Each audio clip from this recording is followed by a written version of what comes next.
Bismillahirrahmanirrahim. Tegas. Assalamualaikum warahmatullahi wabarakatuh. Waalaikumsalam warahmatullahi wabarakatuh. Dengarkan.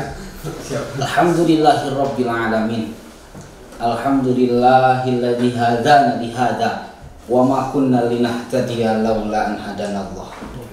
Allahumma shalli ala sayyidina Muhammad wa ala ali sayyidina Muhammad. Jadi awal kita harus mengucapkan sholawat, betul? Betul sekali Bang Jalal. Apalagi di bulan sekarang, bulan kelahiran Kanjeng Nabi Muhammad sallallahu alaihi wasallam, yang pastinya harus memperbanyak sholawat. Karena nih, yang ingat. Iya.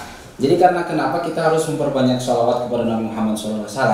Karena kenapa? Karena ketika kita membacakan sholawat kepada Nabi Muhammad, Nabi Muhammad diibaratkan ada satu gelas, tapi nggak ada sekarang, coba. Iya. Diibaratkan. Perumpamaan. Jadi ada satu gelas yang mana di dalam gelas itu sudah melebar airnya, melebar. Dalam artian sudah penuh. Iya. Terus kita membaca sholawat kepada Nabi Muhammad SAW sehingga air tersebut yang di dalam gelas itu tumpahan. Iya. Nah, tumpahan air itulah, leberan air itulah akan kembali lagi kepada kita. Dalam artian pahalanya itu akan kembali kepada kita. Jadi ketika kita bersolawat kepada Nabi Muhammad, tentu kita akan mendapatkan pahalanya juga kan. Dan saya boleh nggak berbicara? Boleh. Ini forumnya kan forum diskusi serius. Tapi agak bercanda ya bercanda. biasa. Jadi ketika kita membacakan sholawat kepada Kanjeng Nabi itu menandakan kita itu cinta terhadap Nabi. Memperbanyak sholawat itu menandakan kita cinta terhadap Nabi, karena dalam keterangan man ahabba syai'an kasura dzikru. Allah. Barang siapa yang mencintai suatu perkara ataupun seseorang, maka dia akan memperbanyak menyebutkan namanya. Jadi kalau kita mencintai seseorang bagaikan neng pulang, neng hindun. Jadi bangun tidur ingatnya neng hindun. Mau makan teringat neng hindun. Mau minum Teringat neng hindun. mau tidur. Teringat neng hindun. Makanya terbawa ke alam mimpi. Makanya disinilah ketika kita ingin menginginkan bermimpi bertemu dengan Kanjeng Nabi, maka perbanyak sholawat. Penuhilah otak-otak pikiran Anda dengan memperbanyak sholawat. Seperti itu adalah sholawat di antara kalian. Betul sekali. Apalagi di bulan dan Pajaki, masya Allah. Jadi ini forumnya awalnya ketika itu kan kita di bawah. Iya. Jadi sekarang di atas. Jadi kita juga harus bisa berperan sebagai seperti orang-orang yang betul sekali. Dan itu kan kita itu dalam tiap hari itu harus mempunyai peningkatan pengembangan dalam kehidupan. Betul sekali kan? Karena dalam sebuah keterangan dijelaskan ketika hari ini lebih jelek daripada hari kemarin, maka rugilah orang tersebut. Tetapi jika hari ini lebih baik daripada hari kemarin, maka beruntunglah orang tersebut. Betul begitu? Betul. Apresiasi untuk saya. Saya menambahkannya sedikit. Silakan. Jadi kan Allah saja yang menciptakan Nabi Muhammad itu berselawat. Iya. Kenapa kita tidak gitu? Kan ayat Allah sudah jelas. Innallaha wa malaikatahu yusholluna 'alan nabi. Ya ayyuhalladzina amanu shollu 'alaihi wa sallimu taslima. Tuh Allah saja yang menciptakan Nabi Muhammad berselawat. Kenapa kita tidak? Betul sekali. Kapan kan ini apa namanya makna salawat? Iya. Itu terbagi tiga. Iya. Kalau timbul dari Allah itu adalah rahmat. Iya. Kalau timbul dari malaikat itu adalah Istighfar. Kalau timbul dari kita itu adalah Doa. betul. Pajaki benar sekali. Benar. Saya mendengar sedikit dong. Mendengar sedikit. Jadi saya sebagai narasumber. Silakan. Lupa malah. Pajaki dulu. Sudah. Ini sebagai prolog saja. Ya. sebagai prolog kita awali dengan sholawat. Betul. Semoga perkumpulan kita bertiga ini mendapatkan keberkahan. Amin. Oh, ada ingat kamu kan? Ya, biarin. Jadi apa ya, cara kita membaca sholawat itu sebetulnya terbagi-bagi. Di antaranya yang pertama dengan mengucapkan dengan lisan, yang kedua dengan tulisan. Karena dalam sebuah hadis dijelaskan apa? Man sholat alayya fi kitabi lam tazalul malaikatu tastaghfir lahu madama ismi fi dalikal kitab. Man sholat alayya, ketika ada seorang yang membaca sholawat kepada kami, kata Nabi, man sholat fi kitabi, dalam kitab, dalam tulisan, dalam buku, lam tazalul malaikatu tastaghfir lahu, maka malaikat tidak akan berhenti-hentinya memberikan pengampunan, membacakan pengampunan untuk orang tersebut selagi tulisan sholawat tersebut masih ada di dalam buku tersebut, di dalam kitab tersebut. Begitulah mungkin sekian untuk hari ini. Terima kasih kepada Pak Randy dan Pak Alvin yang telah memberikan prolog daripada pertemuan kita kali ini. Baik, hadirin, bahwasanya pada kesempatan kali ini kita berjumpa lagi bersama kami dalam acara Ruang Riung Santri yang ada di channel Miftahul Huda. Baik, sebelumnya saya masih mengingat dalam kejadian yang sungguh bukan tradis, menakjubkan. Menakjubkan kan? Kenapa? Menakjubkan. Ya kenapa? Bila hal Enggak, saya cuma bercanda.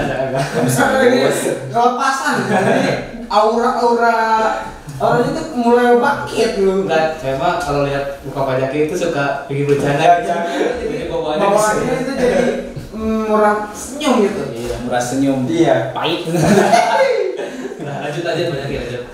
Boleh, kejadian yang sangat bukan tragis ya kata Alvin, mungkin bisa disebut tragis lah, tragis, menakjubkan. Karena kenapa? Karena ada sebuah kejadian yang memang mengguncangkan dunia ini, sehingga bukan hanya di Indonesia kan, betul. di seluruh dunia, di seluruh negara tahu dengan kejadian ini. Betul sekali. Itulah adalah kejadian Kanjuruhan Malang. Kanjuruhan Malang. Iya, betul. Pastinya Pak Randy sudah tahu, Pak Alvin sudah tahu, dan kalian juga pun sudah tahu tentang kejadian Kanjuruhan. Betul. Maka daripada itu saya mengambil salah satu mungkin judul ya, judul tentang kejadian Kanjuruhan. Nah, ketika saya membawa salah satu judul tersebut, maka timbullah sebuah pertanyaan, Kang Randy, Kang Alvin, tentang bagaimana sih pandangan kita sebagai umat Islam terhadap kejadian Kanjuruhan Malang tersebut. Pak Jaki ya. Sebelumnya kita mengingat dulu kejadian pada tanggal 1 Oktober 2022 yang mana terdapat korban jiwa. Ada yang bilang sampai 450. Kejadian apa dulu? Dulu ada yang bilang 456 dan ada juga yang bilang 754. Yang mana kejadian tersebut itu antara pihak aparat dan supporter. Yang meninggal itu sampai 215, ada yang bilang lagi 125.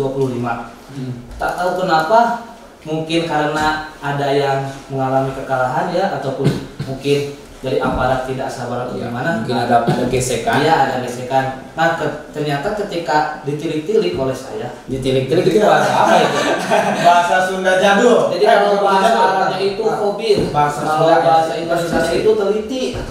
Diteliti dari kejadian tersebut itu yang salah ternyata bukan mutlak dari pihak aparat dan bukan mutlak juga yang salah itu dari pihak supporter. Nah, ternyata ada 3 yang membuat kejadian tersebut itu ada. Yang pertama, dari pihak aparat itu telah berbicara kepada para supporter ataupun para panitia pelaksana, yaitu supaya menyiapkan 2.500 tiket. Namun pihak Panpel malah menyediakan 4.500 tiket. Yang mana kan stadion tersebut itu malah yang ada kebanyakan orang, jadi pada desek gitulah. Jadi Pas sedak kalau bahasanya. jadi apa ya? Bahasa Indonesianya? Jadi apa ya? Jadi Pas salah. Gitulah pokoknya. Udahlah. Terus yang Karena kenapa kamu nyebutnya pas sedak, pas salak? Tadi makan sama asin. Ya Saya juga makan sama asin. iya. Saya nggak pakai daging tadi. Iya, dia ngeprank. Terus yang kedua ya, ternyata dari pihak aparat itu udah bilang bahwasanya yang baik untuk dilaksanakan minggu itu karena kan Arema dan Persebaya sudah terkenal dengan apa namanya? Bukan musuh buyutan tapi sudah terkenal dengan El Clasico kalau bahasa Barcelona dan Real Madrid. Jadi kalau pertandingannya itu super big match. Luar biasa Pak Jaki. Nah, udah berbicara itu jadi dilaksanakannya itu pukul 15.30 supaya bisa terkendali. Tapi tak kenapa dilaksanakannya itu malah malam. Yang ada kan pihak aparat mungkin tidak bisa apa namanya? memberikan apa pertahanan yang mestinya maksimal. Iya, yang maksimal itu. Terus yang ketiga, ternyata yang salah pihak keamanan itu ataupun pihak aparat malah menembakkan gas air mata. Menembakkan gas air mata itu kepada tribun yang tidak salah. Yang tidak salah. Iya, yang tidak salah. Tapi kan kalau kita lihat bahwasanya ketika menembakkan salah satu gas air mata ketika pertandingan itu kan di dalam FIFA-nya tidak ya. Boleh. Jadi disyaratkan tidak boleh. bisa tidak boleh kan? Iya, Tidak boleh. Tetapi pihak aparat malah menembakkannya. Bagaimana menurut Pak Alvin tentang masalah Kanjuruhan? Jadi menurut saya ya, jadi sebetulnya sulit sebetulnya untuk disimpulkan. Begitu sulit lupakan Kanjuruhan. Pas.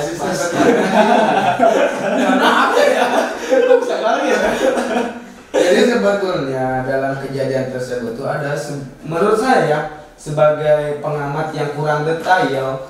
Jadi kurangnya apa ya? Dia terlalu jujur. Jadi apa ya? Jadi ada kesalahpahaman di antara dua pihak, antara pihak keamanan dan pihak supporter. Kenapa? Karena kita ngambil dari pihak keamanan terlebih dahulu. Karena ya kan dalil alasan dari pihak keamanan membuat tindakan seperti itu dan tindakan supporter melakukan seperti itu. Jadi argumentasinya itu berlawanan. Jadi disimpulkan itu kesalahpahaman. Jadi keamanan kenapa memberikan sebuah tembakan gas air mata kepada supporter? Karena yang mungkin dalam logika kita, kalau kita sebagai sebuah keamanan, ketika ada supporter keluar dari tempat duduknya dalam stadion, itu berarti akan mendatangkan sebuah kericuhan. Makanya kenapa di stadion Indonesia itu diberikan pagar yang menjulang tinggi supaya para supporter tidak bisa untuk memasuki lapangan, tetapi mereka malah naik dan keluar dari tempat duduk dan turun ke stadion. Maka logika kita pun sebagai jika jadi seorang keamanan akan memberikan keputusan yang sesingkat mungkin, yang sesimpel mungkin supaya tidak terlalu ngariwuh lah, mencengkam. Tidak terlalu mencengkam. Jadi kenapa polisi menembakkan kepada supporter yang ada yang masih duduk? Karena supaya yang duduk tidak keluar.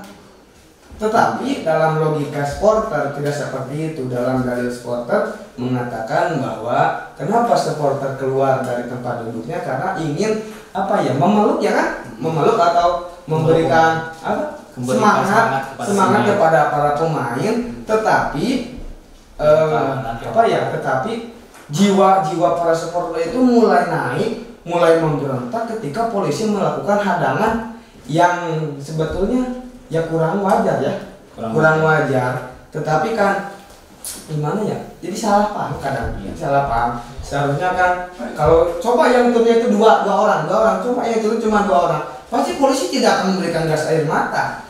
Tapi kan kalau banyak, walaupun dalam argumennya ingin melakukan memberikan penyemangat kepada pemain, tetapi kan jika kita pun menjadi sebuah keamanan, ini akan melakukan sebuah tindakan yang sangat akan agak berbahaya terhadap pemain dan terhadap semuanya. Makanya polisi mengambil tindakan yang begitu cepat tetapi kurang pas.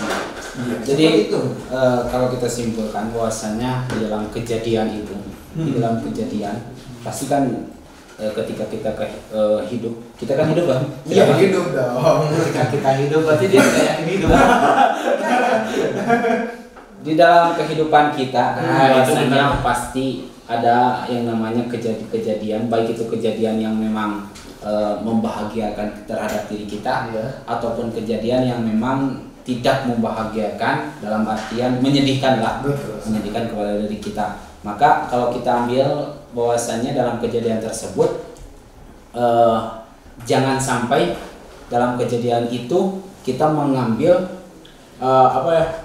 mengambil kesimpulan dari satu pihak. Jadi begini, aparat menyalahkan supporter, betul. Terus supporter menyalahkan aparat, sehingga tidak ada berkesinambungan. Betul. Jadi berkesinambungan. Jadi tidak akan ada titik temu, tidak ada titik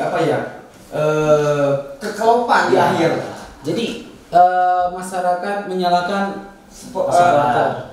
Terus masyarakat kan supporter kan, supporter itu menyalahkan aparat menyalahkan supporter. Nah itu sikap kita kan nanti harus bagaimana? Sikap yang harus kita ambil ya. Jadi untuk para supporter itu harus melaksanakan perdamaian.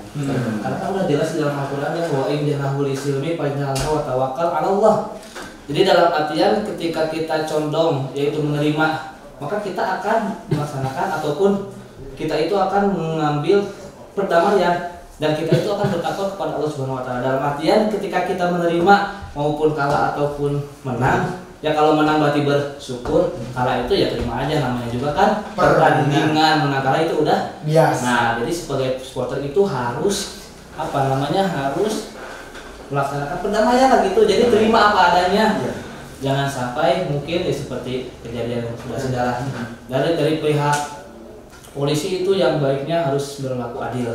Karena kan sudah jelas dari pihak FIFA ataupun PSSI itu disyaratkan untuk polisi tidak boleh menembakkan gas air mata di dalam stadion. Jadi harus berlaku adil. Kan udah jelas.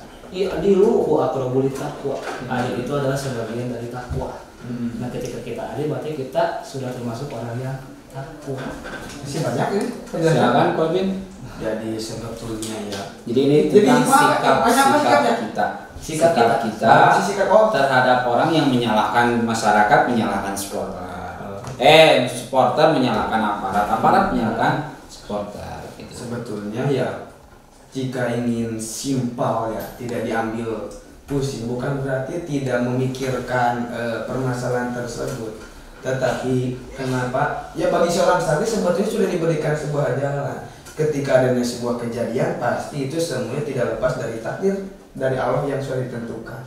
Jadi sebagai kita ya, saya sendiri sebagai santri, saya hanya cuma memberikan doa yang terbaik untuk mereka yang sudah gugur, yang sudah gugur dan mengambil kesimpulan tentang kejadian tersebut di antara polisi, aparatur keamanan dan supporter. Jadi ya tadi kan jika ingin turun ke lapangan berarti minimal 2, ataupun memberikan aba-aba kepada polisi. Saya ingin turun ke bawah, saya ingin memberikan apa-apa gitu. Jadi nggak akan melakukan berontak apa kerusuhan. Jadi kita tidak menyikapi terhadap satu pihak, pihak. Hmm. Jadi kita itu hanya sebatas bagaimana cara menyikapinya. Jadi kan tadi juga udah jelaskan bukan mutlak salah supporter, bukan mutlak juga salah aparat. Jadi kita itu ya kita nggak tahu apa-apa, kita serahkan aja kepada Polri yang tahu, mungkin yang suka membereskan masalah-masalah yang sudah biasa lah gitu. Jadi kita mah hanya sebagai masyarakat yang memberikan komentar mungkin ya, komentar jadi tentang kejadian tersebut. Jadi ibrohnya ya kita kan pelajarannya mungkin untuk para keluarga ya yang terkena musibah, anaknya ataupun pacarnya ataupun bapaknya lah siapanya yang sudah mungkin meninggal dunia karena kejadian tersebut. Ya itu mungkin udah takdir karena kan udah jelas dalam Al-Quran Al-Quran surah At-Tagabun ayat 11. Wa in asoba min musibatin illa biidznillah. Jadi perkara apa saja kalau itu musibah itu udah atas izin Allah. Jadi mungkin mereka harus berperilaku ataupun harus bersikap dengan ikhlas dan sabar. Tenang saja, segala sesuatu pun akan ada hikmah dan kesabaran. Dan ingatlah, dan sesungguhnya Allah itu bersama orang yang sabar. Innallaha ma'as-sabirin. Bahwasanya Allah itu bersama orang-orang yang sabar. Dari ketika tidak dapat apa adalah hikmah. Kalau melihat, jadi ketika makanya kenapa santri itu harus kurucilah ketel pejit, karena ketika melakukan sebuah apa itu akan cepat menempel dalam pikiran kita. Dan di sini saya tuh belum makan, jadi apa yang dibicarakan dari semua yang saya dengar itu langsung di-save di otak saya. Apalagi otak saya masih kosong dikarenakan dengan kehidupan yang sangat santuy melentuy. Makanya ketika ada suatu ilmu yang itu baru ilmu satu yang masuk, jadi masih kosong. Jadi kalau kita lihat dalam kehidupan santri ada tentang yang namanya ngantri. Ngantri kan? Ya. Itu kalau kita tidak sabar sebagai santri, itu kan kalau ngantri itu adalah salah satu tradisi bagi santri kan? Betul sih. Tradisi mau makan Ngantri. mau ke WC ngantri. Betul kan? Betul sekali. Ketika mau masuk masjid bukan ngantri. Jadi Bukan masuk keluar. mau keluar kalau masuk itu kadang-kadang nggak ngantri kan? Iya, kalau keluar Iya. keluar jadi orang-orang pengen Cepat-cepat keluar sehingga berdesakan tuh. Betul sekali. Berdesakan di dalam Pintu masjid. Pintu masjid. Coba yang benar itu ketika ingin masuk masjid keluar. Terus ketika ngantri makanan ingin makan sudah gak kuat lapar. Kalau gak sabar ricu tuh. Ricu banget. Terus kalau mau ke WC Gak sabar. ngantri gak sabar pengen kebelet. Apa tuh kejadiannya? Air langsung padam. Biarin semua orang gak kebagian air. Ya kan? Jadi kita ambil ibrohnya, jadi kita itu harus sabar. Sabar. Ketika melihat dalam kejadian supporter Kanjuruhan, jadi kita itu harus sabar kan. Sebagaimana kita lihat santri sudah menjadi tradisi dengan ngantri, sabar. Alhasil ketika kita mendapatkan suatu kejadian, suatu keinginan, bukan kejadian, suatu keinginan dengan hasil jerih payahnya itu akan merasakan akhirnya itu rasa nikmat, enak. Betul kan? Betul. Karena itu hasil keringat kita. Nah, begitulah. Dan gini Pak Jaki, dan apa ya? Jadi ingatlah bahwasanya ya memang semua kejadian itu sudah ditentukan oleh Allah dan tercatat dalam Lauhul Mahfuz. Tetap dan kita sebagai yang terkena musibah tersebut, menurut saya ya, ataupun ya menurut saya, maaf mungkin kalau kurang pas ya. Jadi sebuah musibah yang datang terhadap diri kita ataupun diri siapapun itu tidak terlepas dari kemampuan kita untuk menghadapi permasalahan tersebut. Jadi sekarang yang ditinggal gugur oleh keluarganya, anaknya, ibunya, saudaranya, papanya, maka itu adalah ujian ya, dan ujian tersebut itu pasti dengan kemampuan yang kita miliki. La tukallifu nafsan Iya, illa laha ma kasabat wa 'alaiha ma kasabat. Allah memberikan ujian itu pasti dengan kemampuan kita ya. Iya betul. Tadi benar kata Pak Pin, jadi musibah yang datang itu memang Tidak hasilnya itu emang dari tangan kita ataupun dari kesalahan kita. Ma asabaka min hasanatin wa min Allah, ketika ada nikmat datang itu pasti dari Allah. Wa ma asabaka min musibatin fa min nafsik, dan ketika ada musibah datang itu pasti dari kesalahan kita ataupun dari tangan kita. Jadi dalam artian dan sedikit lagi mungkin, dan ingatlah bahwasanya ketika ada sebuah kesedihan di waktu sekarang, maka yakinilah bahwa di masa yang akan datang Anda akan menemukan kebahagiaan yang tak terhingga. Begitu pula sebaliknya, ketika kita mendapatkan sebuah kebahagiaan di hari ini, maka jangan terlalu berbahagia, karena bisa saja di suatu hari nanti akan ada musibah yang datang. Seperti itu. ada lagunya. Apa? Bersakit-sakit dahulu, tenet jauh maro. Nah tetepian, tenet. Iya. Ayo lanjutkan Pak Randy.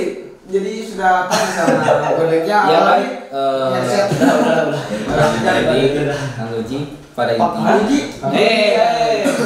Kang Luji, Kang Lapin sombong. sombong. Iya. Jadi terima kasih kepada Kang Randy, Kang Alvin yang telah memberikan apa tuh namanya obrolan-obrolan tentang masalah yang kita tadi disebutkan. Pada inti dasarnya bahwasanya bagi menyikapi terhadap kejadian tersebut kami bukan hanya sebatas mengecam, tetapi ini hanya untuk bagaimana menyikapi tentang masalah kejadian tersebut.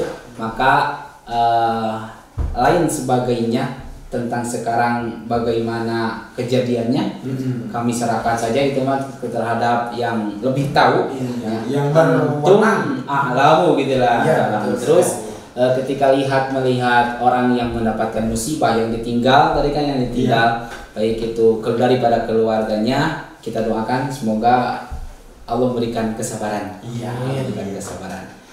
Ya baik, terima kasih. Ya, terima kasih Kang Alvin. Mungkin sekian perkumpulan kita dicukupkan sekian. buah tomat buah petai Tamat baju jubah celana cutbray jadi goodbye.